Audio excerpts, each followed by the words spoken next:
Hello बच्चों, कैसे हैं आप सब। आज हम पढ़ने वाले हैं लाइंस एंड एंगल्स।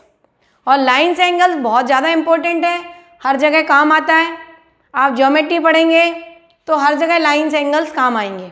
तो सबसे पहले हम समझते हैं कि एंगल्स जो आप बचपन से पढ़ते हुए आ रहे हैं, आपने पहले भी पढ़े हुए हैं कि एक्यूट एंगल किसको बोलते हैं, राइट एंगल किसको बोलते हैं, ऑब्ट्यूज एंगल किसको बोलते हैं। स्ट्रेट एंगल शायद आपने नहीं पढ़ा होगा, पर ये एंगल आपने पढ़े हुए हैं, acute angle, right angle, obtuse angle. तो सबसे पहले वापस से रिवाइज कर लेते हैं। एक्यूट एंगल का मतलब होता है यहाँ पर लेस देन 90 डिग्री। अगर ये एंगल को मैं रिप्रेजेंट करूँ थीटा से, तो थीटा की जो वैल्यू होगी लेस देन 90 डिग्री। अगर थीटा 90 से कम है तो उसको हम बोलते हैं एक्यूट एंगल। तो ये मैंने नाम लिखा है यहाँ पर, एक्यूट एंगल। राइट एंगल का मतलब होता है अगर जो हमारा एंगल है यानी थीटा बराबर 90 डिग्री, अगर इस एंगल को मैं थीटा बोलूँ तो थीटा बराबर कितना होना चाहिए हमारा 90 डिग्री, उसको हम बोलते हैं राइट एंगल। और कहीं पर भी बेस लाइन के साथ एक परपेंडिकुलर लाइन खड़ी कर दें तो उसको हम बोलते हैं राइट एंगल। ऑब्ट्यूज एंगल का मतलब होता है अगर ये थीटा है और ये जो एंगल है, देखिए अगर इसको आगे बढ़ाते हैं तो ये 180 हो जाता है, इसको आगे बढ़ाते हैं तो ये 180 हो जाता है। तो लेस देन 180 पर बट मोर देन 90। देखिए 90 और 90 तो ये राइट एंगल बोल दिया, 90 से कम वाले को एक्यूट बोल दिया। तो ऑब्ट्यूज का मतलब होता है कि जो थीटा होता है वो हमारा लाई करता है 90 से 180 के बीच, छोटा होना चाहिए। देखिए धीरे धीरे हम एंगल की तरफ बढ़ रहे हैं, धीरे धीरे बढ़ रहे हैं। ये एक्यूट है, इसको हम 90 से कम वाले को एक्यूट बोलते हैं। 10 डिग्री, 20 डिग्री, 89 डिग्री, उसको हम बोलेंगे एक्यूट एंगल। जैसे ही 90 डिग्री हो जाएगा उसको हम बोलेंगे राइट एंगल। और 90 से बड़ा, 90 तो ये हो गया राइट एंगल, तो 90 से बड़ा लेकिन 180 से छोटा, 180 से छोटा, लेस देन 180, यानी 90 से 180 के बीच जो एंगल होता है उसको हम बोलते हैं ऑब्ट्यूज एंगल। अब हम आते हैं 180 पर। जैसे हमने बोला 90 तो उसको राइट एंगल बोलते हैं, ऐसे ही अगर 180 डिग्री एंगल होता है तो उसको हम बोलते हैं स्ट्रेट एंगल। अगर 180 डिग्री एंगल है तो उसको हम बोलते हैं स्ट्रेट एंगल। तो ये देखिए एक्यूट हो गया, राइट हो गया, ऑब्ट्यूज हो गया। थोड़ा सा आगे बढ़े उसको हम बोलते हैं स्ट्रेट एंगल, यानी सीधी लाइन पर बना हुआ एंगल 180 डिग्री एंगल होता है, उसका नाम होता है स्ट्रेट एंगल। ये आपको अच्छे से समझना है चीज़ें। फिर हमारा आता है भाई, अब ये हमने बड़ा, हमने 180 पढ़ लिया, 180 से भी तो बड़ा एंगल होगा। देखिए क्वाड्रेंट होते हैं, ये देखिए क्वाड्रेंट होते हैं। मैं आपको बताती हूँ एंगल कैसे घूमेंगे। ये देखिए ये 0 डिग्री होता है, ये 90 डिग्री होता है, ये 180 डिग्री होता है, और ये 270 डिग्री होता है, और वापस से घूम जाते हैं तो ये हो जाता है हमारा 360 डिग्री। 0 से 90 एक्यूट, 90 राइट एंगल, 90 से 180 ऑब्ट्यूज एंगल। और पूरा 180 लाइन की हम बात करें, 0 to 180, यानी एक सीधी लाइन बन रही है, यानी टू रे अपोजिट होती हैं, टू रे अपोजिट डायरेक्शन में अगर जा रही हैं तो वो 180 डिग्री फॉर्म करती हैं। फिर 180 से 270, अगर हम 180 से 270 की बात करें तो ये 180 से बढ़ गया एंगल। तो 180 से बड़ा लेकिन 360 से छोटा। 180 से तो बड़ा बना रहे हैं लेकिन हम पर्टिकुलर इस क्वाड्रेंट की बात नहीं कर रहे हैं, हम 180 to 270 की बात नहीं कर रहे हैं, हम बात कर रहे हैं 180 से बड़ा लेकिन 360 से छोटा। उस एंगल का जो नाम होता है उसको हम बोलते हैं रिफ्लेक्स एंगल। ये जो एंगल है ये हमारा क्या है, रिफ्लेक्स एंगल, यानी ग्रेटर देन 180। देखिए ये तो क्या है, अगर ये सीधी लाइन होती तो ये 180 हो जाता, तो 180 से बड़ा लेकिन 360 से छोटा। तो 180 से बड़ा और 360 से छोटा जो एंगल होता है उसको हम बोलते हैं रिफ्लेक्स एंगल। 180 से बड़ा होना चाहिए और 360 से छोटा होना चाहिए, तो हमारा एंगल क्या हो जाता है, रिफ्लेक्स एंगल। अब और नाम भी आते हैं, ये रिफ्लेक्स हो गया, यहाँ तक भी आपने पढ़ा होगा। अब एक एंगल जो है मैंने यहाँ पर लिखा नहीं है, उसको मैं यहाँ पर लिख देती हूँ कि ये एक अगर पॉइंट है, अब ये एंगल पूरा कंप्लीट हो जाए, यहाँ से मैंने चालू करा था ये एंगल और ये बन के पूरा एंगल यहाँ वापस आ गया, ये पूरा एंगल वापस आ गया, यानी ये पूरा 360 बन गया, ये पूरा 360 डिग्री बन गया, इसको हम बोलते हैं कंप्लीट एंगल। इसका नाम होता है कंप्लीट एंगल, यानी पहले acute, right, obtuse, straight, straight के बाद रिफ्लेक्स 180 से बढ़ाया, अब घूम के एंगल 360 पर वापस पहुंच गया, पूरा राउंड उसने घूम लिया, ये क्वाड्रेंट पूरा उसने क्या कर लिया, कंप्लीट कर लिया। तो इसको हम बोलते हैं कंप्लीट एंगल। जीरो से चलते चलते पूरा एंगल कंप्लीट हो गया 360 तक, तो इसका नाम हो जाता है कंप्लीट एंगल। अब कुछ और स्पेशल एंगल्स होते हैं, जैसे मैंने यहाँ पर लिखा है complementary angle, supplementary angle, vertically opposite angle, linear pair, adjacent angle. Adjacent angle की बात करें तो ये थोड़े से हटके एंगल्स हैं जो अभी तक हमने नहीं पढ़े हैं, ये हमें 9th क्लास में ही पढ़ना है। तो सबसे पहले हम पढ़ते हैं कॉम्प्लीमेंट्री एंगल। कॉम्प्लीमेंट्री एंगल अगर यहाँ अच्छे से समझ में आया तो ये 10th क्लास में ट्रिग्नोमेट्री में भी है कॉम्प्लीमेंट्री एंगल्स। तो कॉम्प्लीमेंट्री एंगल्स ये भी कुछ एंगल्स होते हैं। अब यहाँ पर हम बात कर रहे हैं कि दो कोई एंगल फॉर्म करें, हम कोई भी दो एंगल का ऐसा फॉर्मेशन जिनका सम कितना आ रहा है हमारा 90 डिग्री। अगर दो एंगल इस टाइप के हैं, जैसे मैं एक एग्जांपल यहाँ पर लिखूँ आपके लिए, जैसे मैंने यहाँ पर लिया है ये 90 है, ये ए लिखा है, ये बी लिखा है, ये सी लिखा हुआ है और ये बी लिखा हुआ है। तो अगर ये 90 डिग्री सी पर लिखा हुआ है, इसका मतलब हुआ ए और बी का सम कितना होगा 90 डिग्री। एंगल ए और एंगल बी दोनों अलग अलग एंगल है, दोनों अलग अलग एंगल है। तो angle A plus angle B का सम, क्योंकि एंगल सम प्रॉपर्टी क्या बोलती है कि इंटीरियर एंगल का सम कितना होना चाहिए 180 डिग्री होना चाहिए। Angle A plus angle B plus angle C equal to 180। जब सी हमने बोल दिया कि राइट एंगल है 90 डिग्री है, राइट एंगल है 90 है, इसका मतलब ए प्लस बी मिलके भी 90 होंगे। और यहाँ पर जब दो एंगल का सम 90 आता है तो उसका नाम हो जाता है कॉम्प्लीमेंट्री एंगल। तो यहाँ पर हम वही बात कर रहे हैं कि कोई भी दो एंगल का सम अगर 90 डिग्री होता है तो वो एंगल होते हैं कॉम्प्लीमेंट्री। इसका मतलब sum of two angle equal to 90, then angles are complementary to each other. Angle A अगर कोई एंगल है तो बी निकालने के लिए 90 में से उसको माइनस करेंगे। सपोज ए इक्वल टू 10 तो बी इक्वल टू 80, यानी ए और बी मिलके 90 बना रहे हैं, तो उसका नाम होता है कॉम्प्लीमेंट्री एंगल।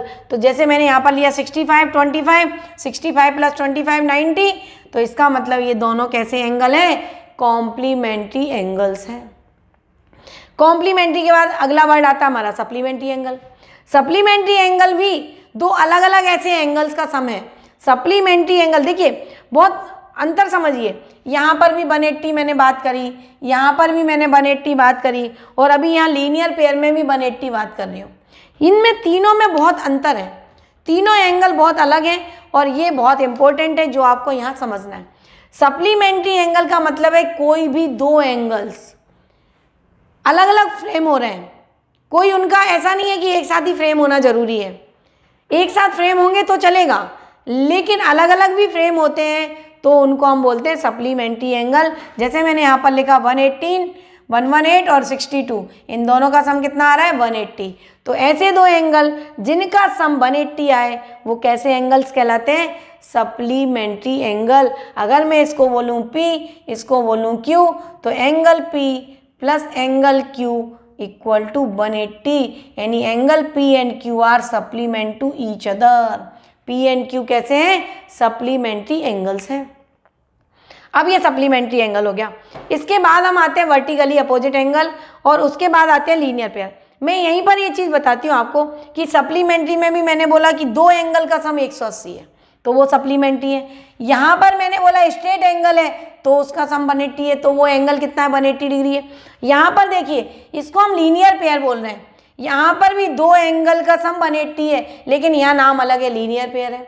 तो तीनों में आप डिफरेंस समझिए कि ये एक स्ट्रेट लाइन है, अगर ये स्ट्रेट लाइन है तो उसका एंगल कितना होता है, सीधी रेखा माने लाइन, लाइन पर बना हुआ एंगल हमेशा 180 डिग्री होगा।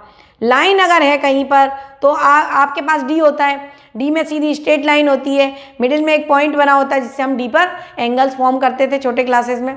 अब तो 9th क्लास में हमें राउंडर से फॉर्म करने रहते हैं। तो जो सीधी लाइन होती है, जो स्ट्रेट लाइन होती है, उसका एंगल हमें कैसा शो करता है, एक तरफ 0 और एक तरफ 180 लिखा रहता है, यानी स्ट्रेट लाइन पर बना हुआ एंगल हमेशा 180 डिग्री होता है। फिर सप्लीमेंट्री इसको बोलते हैं जब दो अलग अलग एंगल का सम 180 हो जाए तो उसको नाम होता है सप्लीमेंट्री। लेकिन यह लीनियर पेयर का मतलब है कि एक ऐसी लाइन जो एडजेसेंट एंगल फॉर्म करे, एक ऐसी लाइन, देखिए ये लाइन है, ये ओसी एक लाइन सेगमेंट है, और एक स्ट्रेट लाइन है ए बी। स्ट्रेट लाइन के साथ कोई एक और लाइन एडजेसेंट एंगल फॉर्म करके उनका सम हमेशा, देखिए स्ट्रेट लाइन के ऊपर है और एडजेसेंट एंगल है ये 1 और 2 एडजेसेंट। अब एडजेसेंट वर्ड समझ लीजिए, यहाँ पर लिखा हुआ है एडजेसेंट एंगल। एडजेसेंट एंगल का मतलब क्या होता है, तो आपको ये लीनियर पेयर समझ में आएगा। स्ट्रेट एंगल समझ में आ गया कि लाइन है, सप्लीमेंट्री समझ में आया कि दो अलग अलग एंगल का सम 180 है। यहाँ पर स्ट्रेट एंगल भी है, लेकिन ये स्ट्रेट यहाँ नहीं बोलते, यहाँ हम बोलते हैं लीनियर पेयर। क्यों बोलते हैं लीनियर पेयर, क्योंकि लीनियर पेयर में sum of 2 adjacent angle, adjacent angle का मतलब होता है ऐसे दो एंगल जिसमें एक आर्म कॉमन हो, एक वर्टेक्स कॉमन हो। यहाँ पर देखिए ये 1 और 2 एंगल फॉर्म हो रहे हैं। यहाँ पर 1 और 2 कैसे फॉर्म हो रहे हैं, 1 और 2 एंगल फॉर्म करने के लिए हमें ओ भी लेना पड़ा। जब हमने ओ बी लाइन ली तभी तो हमारा ओ ए और ओ सी के साथ 1 और 2 फॉर्म हुआ। यानी दो ऐसे एंगल का फॉर्म होना जिसमें एक आर्म कॉमन हो और एक वर्टेक्स कॉमन हो। आर्म और वर्टेक्स कॉमन होगा तो वो जो एंगल बनेंगे वो कैसे होंगे, एडजेसेंट, उनका नाम होगा एडजेसेंट एंगल। अब ये एडजेसेंट एंगल है, इनका नाम है एडजेसेंट, लेकिन special condition, sum of 2 adjacent angle is 180, उसको हम बोलते हैं लीनियर पेयर। अब देखिए यहाँ पर ये एक रे है, एक ये रे है, एक ओ बी रे है और एक ओ ए रे है। ओ ए लिखा हुआ है ये मैंने, और ये मैंने ओ बी लिखा हुआ है, ये मैंने ओ बी लिखा हुआ है, और ओ सी एक रे है जो इसके ऊपर स्टैंड कर रही है। तो इसका मतलब ये है कि देखिए एक वर्टेक्स कॉमन हो गया और एक रे कॉमन हो गई, एक ये रे कॉमन हो गई, ओ सी रे कॉमन हो गई, जिससे हमारा ओ ए ओ बी जो ए बी लाइन सेगमेंट है, जो ए बी लाइन है यानी ओ ए रे है, ओ बी रे है, एक स्ट्रेट लाइन फॉर्म कर रही है और उससे हमारे एडजेसेंट बन रहे हैं। देखिए एडजेसेंट का मतलब क्या होता है, एक आर्म कॉमन होना चाहिए और एक वर्टेक्स कॉमन होना चाहिए, दोनों चीजें हो रही हैं। इसका मतलब ये 1 और 2 मिलके क्या बना रहे हैं, एडजेसेंट एंगल। और एडजेसेंट एंगल अगर स्ट्रेट लाइन पर बनते हैं, O A and O B are opposite ray, O A and O B, यहाँ स्पेशल बात होती है, A B is a straight line या O A and O B are opposite ray. जब कोई अपोजिट रे होती है तो वो स्ट्रेट लाइन फॉर्म करती हैं। तो अगर ओ ए और ओ बी स्ट्रेट रे अपोजिट रे हैं तो ये एक स्ट्रेट लाइन हो गई, और स्ट्रेट लाइन के ऊपर अगर एडजेसेंट एंगल फॉर्म हो रहे हैं तो उनका सम कितना होगा, 180, क्योंकि स्ट्रेट लाइन हमेशा 180 एंगल फॉर्म करती है। स्ट्रेट लाइन पर एंगल कितना होता है, 180। तो sum of 2 adjacent angle is 180, then it is called linear pair, तब उसका नाम हो जाता है लीनियर पेयर। यानी यहाँ वर्ड आता है एडजेसेंट और रे होती हैं एक दूसरे के अपोजिट या स्ट्रेट लाइन। यानी कहने का मतलब है O C stand on A B, then adjacent angle form 1 and 2, then sum of 2 adjacent angle is 180 degree. इसका नाम होता है लीनियर पेयर। तो मैंने आपको अलग अलग बताया, स्ट्रेट बताया, कॉम्प्लीमेंट सप्लीमेंट्री बताया और लीनियर पेयर बताया।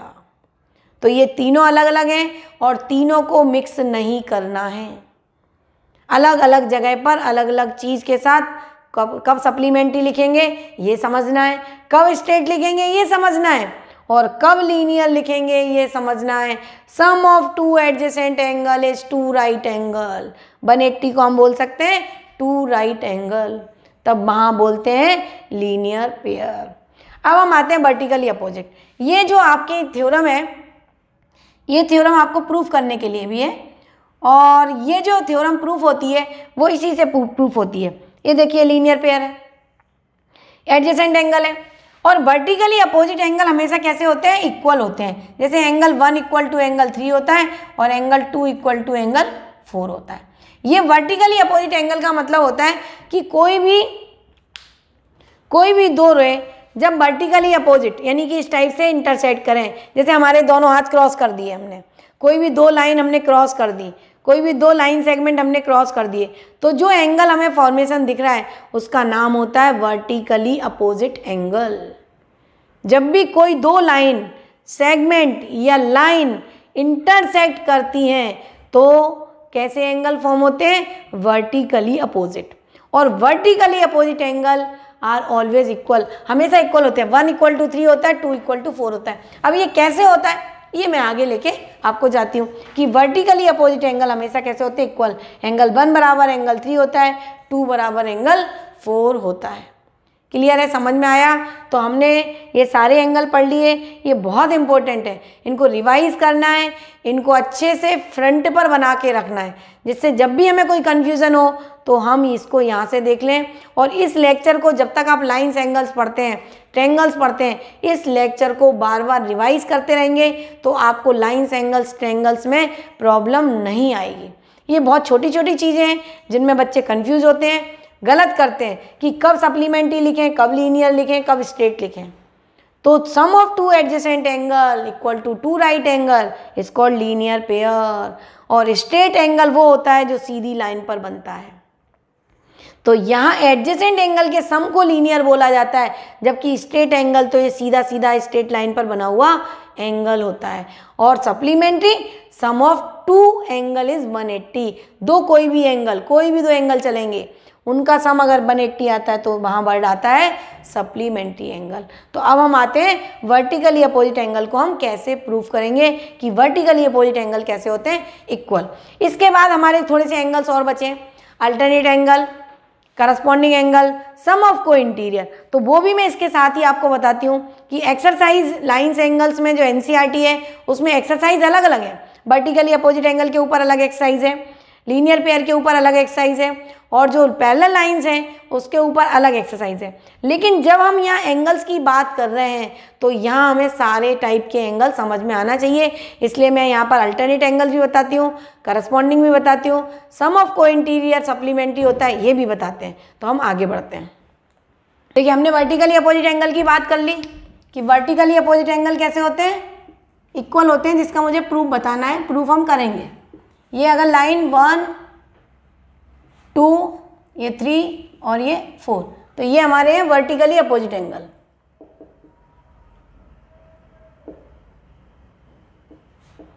और वर्टिकली अपोजिट एंगल्स कैसे होते हैं? इक्वल होते हैं।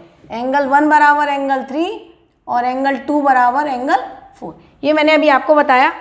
अब हम आते हैं, कुछ और भी नाम हैं, जैसे लीनियर पेयर पढ़ लिया हमने, स्ट्रेट एंगल पढ़ लिया, सप्लीमेंट्री पढ़ लिया, कॉम्प्लीमेंट्री पढ़ लिया।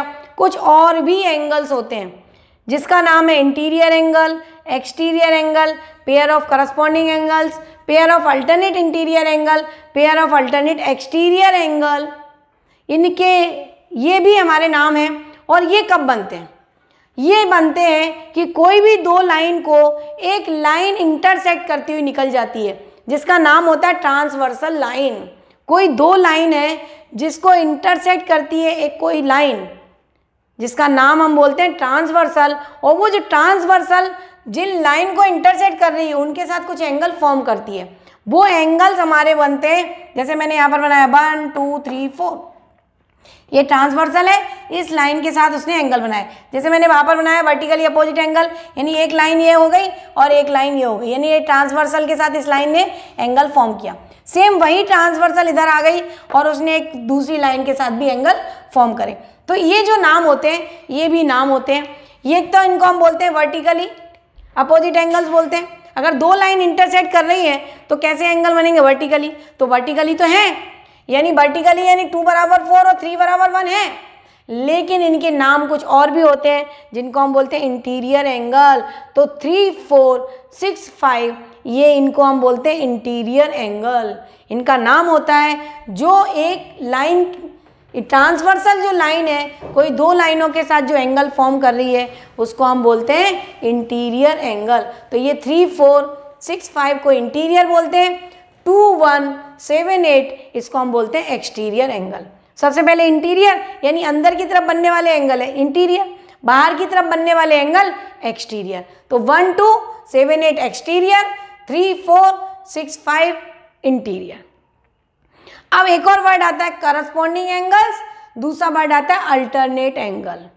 करस्पॉन्डिंग एंगल्स का मतलब है कि ये देखिए 1 और 5 करस्पॉन्डिंग है। ये जो एंगल है 1 और 5 ये कैसे है? करस्पॉन्डिंग एंगल है। इनका नाम होता है करस्पॉन्डिंग, यानी 1 और 5 करस्पॉन्डिंग है तो 6 और 2 भी करस्पॉन्डिंग है, फिर 3 और 7 करस्पॉन्डिंग है तो इधर से 4 और 8 करस्पॉन्डिंग है। इनका नाम होता है करस्पॉन्डिंग एंगल्स। अल्टरनेट एंगल्स, 3 और 5 अल्टरनेट हैं, 6 और 4 अल्टरनेट हैं, 2 और 8 एक्सटीरियर अल्टरनेट हैं, 7 और 1 exterior alternate. Pair of alternate interior angle, pair of alternate exterior angle. 1 7 2 8 exterior alternate, 3 5 6 4 interior alternate angles. तो ये तो मैंने नाम लिखे। अब अगर यही लाइन जो ट्रांसवर्सल है, अगर वो किसी दो पैरेलल लाइन को इंटरसेक्ट करती हुई जाती है, यहाँ मैंने कोई भी दो लाइन बनाई, पैरेलल नहीं थी ये, लेकिन अगर ये ट्रांसवर्सल कोई दो पैरेलल लाइन को इंटरसेक्ट करे, कोई एक लाइन दो पैरेलल लाइन को इंटरसेक्ट करती है, तो कंडीशन थोड़ी सी बदल जाती है। नाम वही रहते हैं, करस्पॉन्डिंग एंगल्स भी वही होंगे, अल्टरनेट एंगल्स भी वही होंगे, सेम साइड भी वही होंगे। जैसे मैंने यहाँ पर लिखा, ये 1, ये 2, ये 3, ये 4, यहाँ पर लिखा मैंने 5, ये 5, ये 6, ये 7 और ये 8, ये मैंने नाम लिखे यहाँ पर। तो नाम तो वही है, वही अल्टरनेट, वही करस्पॉन्डिंग, वही इंटीरियर एंगल, वही exterior, 1 2 7 8 exterior, 3 4 6 5 interior, alternate interior 3 5 and 4 6, alternate exterior 2 8 1 7, corresponding 6 2 1 5 3 7 4 8 corresponding हो गए। याद करने पड़ेंगे, प्रैक्टिस करनी पड़ेगी। लेकिन जब ये लाइन पैरेलल के साथ होता है, जब पैरेलल लाइन के साथ होता है तो स्पेशल बात हो जाती है कि अल्टरनेट एंगल्स आर इक्वल।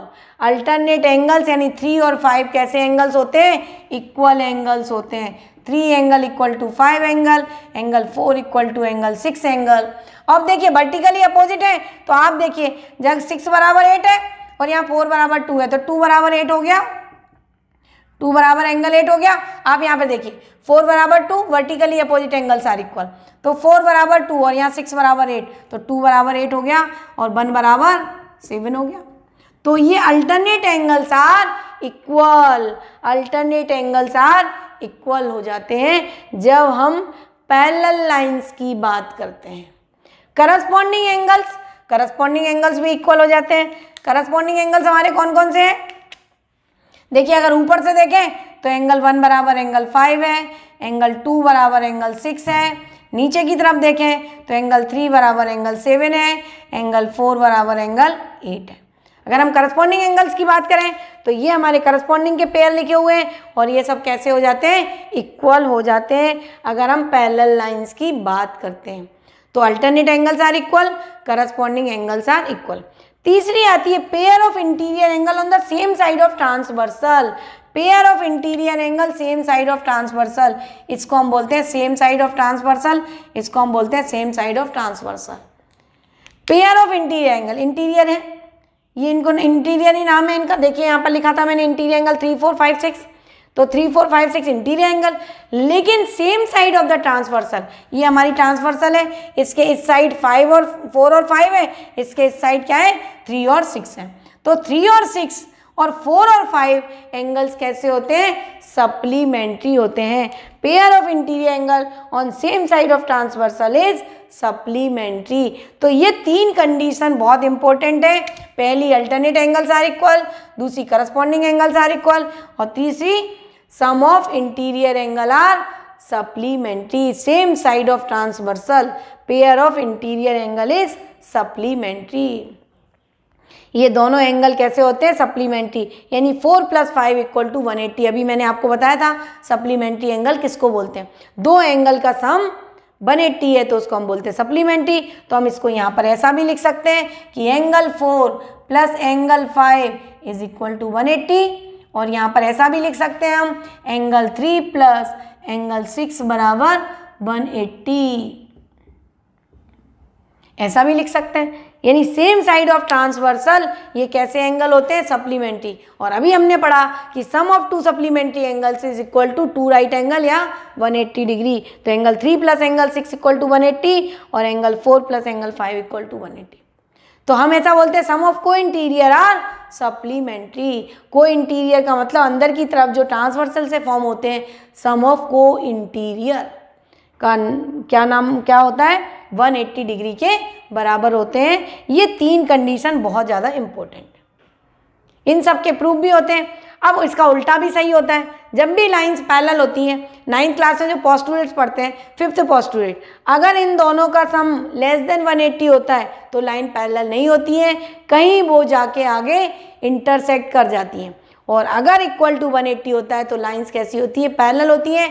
ये हमारी 5th पोस्टुलेट है जो हम यूक्लिड में पढ़ते हैं।